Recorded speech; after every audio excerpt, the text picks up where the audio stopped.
gonna be another video response, and once again to the Happy Console Gamer.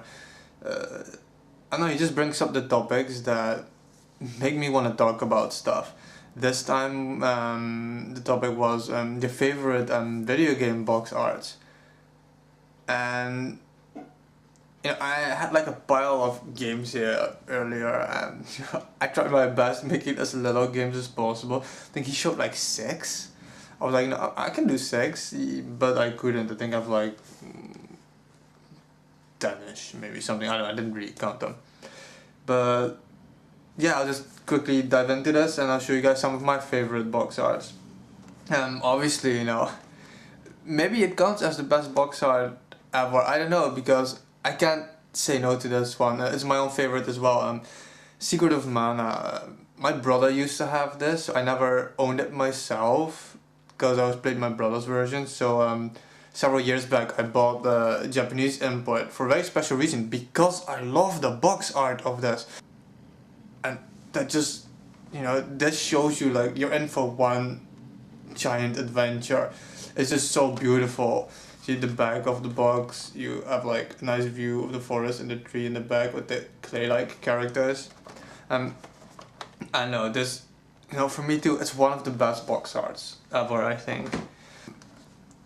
Secret of Evermore. I got mine so many years ago, it's insane. When it was released, I got like this guide with it. I have it somewhere stashed. And I saw this box art, and that looked massive. Just a little kid with his dog, like wolf, standing in front of this giant monster, and I just love it. I love the way it's drawn and the way it's shaded and all that stuff. And then you play the game and it's only the first boss. And when you beat him, it's like, holy shit, if that was only the first boss, what else is in store for me? I just really like those box arts that show you that you're in for this giant adventure. Something a little bit different now. It's for the GameCube. I'm sorry, I'm trying to get not the shine in it, but Eternal Darkness.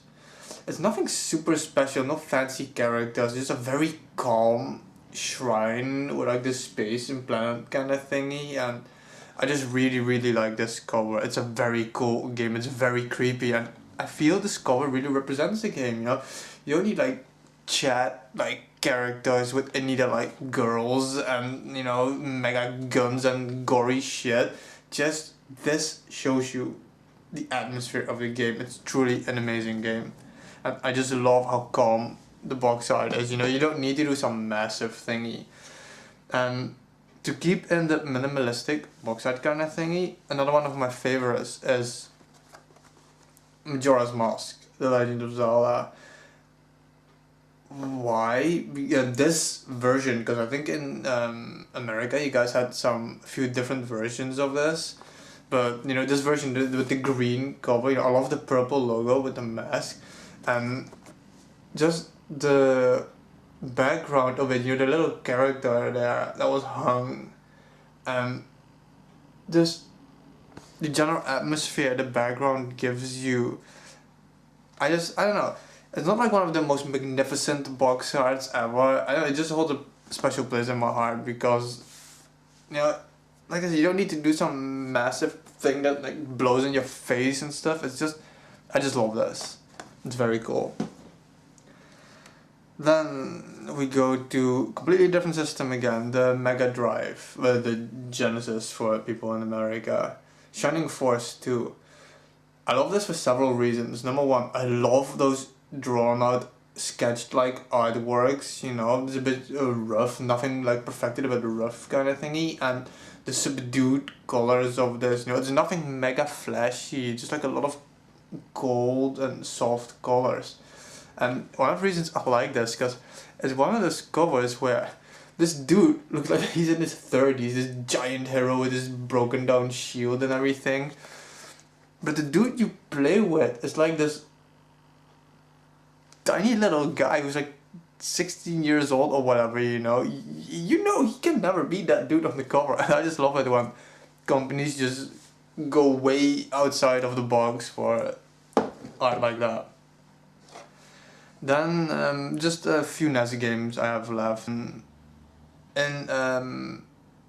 America, you guys got Contra, and Contra had like these two soldier guys on the front, and that's so overplayed. You know, you had it in Contra and the Guerrilla Warriors and G.I. Joe and whatnot, and I think I have some other shit that has to, you know, you have the soldier guys everywhere. But due to German censorship, we over here in Europe we got Probotector. And I'm sorry, but those robots just look so much cooler to me than the soldier thingies. And the cover of this, it shows me that, you know, it's this perfect co-op game, and you have the two robots guarding each other's backs and everything, and they look so futuristic, and I had just never seen that before over here. You know, it's normal in Japan, all that robot shit, but we didn't have that here in Europe, especially not in Holland where I grew up. So I just always, when I see this, I'm like, yo dude, that's a future, you know? It's just so awesome. Another one that I really, really like, and it's very simple and it's actually kinda cheesy, it's Solstice. But you have this old Viking wizard dude just screaming out with all his might with the lightning strike from his staff, and the little platform that, like, you know, the whole game is made of. I like that they put that on there, and then the castle in the background. It's just, you know, you're in for some massive shit with this game. It's a very hard game. Not, it's just like more puzzle based and action based, I guess. But I know whenever I look at that, I'm like, you know, why the fuck is he half naked? He doesn't need to be. It doesn't make any sense, and that just makes it one of my all-time favorites. And it's because it's so unique, and I've never seen box art like that anymore. It's so like Jetman, Hunt for the Golden Warship, and I like it because it's so surrealistic. You know, it has almost nothing to do with the game. You have this ship that almost looks like it has eyes, you know, floating around and shooting about. You don't play with that ship, and the planet with all the weird plants and all that stuff, and even in the back of the box, you know, this lonely planet with like this weird funky plant. I don't know. It's just so surreal, and it's kind of like what I said with the Shining Force thingy. I like it when they think outside the box, and they, you know, they just try to suck you in, because it's like Johnny Millennium said, it's, you know, in the past we didn't have the internet, we didn't have any other stuff. We had some game magazines. I was subscribed to a Club Nintendo, was called back in Holland, you know, back in the 80s. And you know, you look at the box and that's it. That's how they sell you. And when I see this, I'm like, holy shit, this looks surreal. And it really is a very cool game. It's one of my favorite NES games.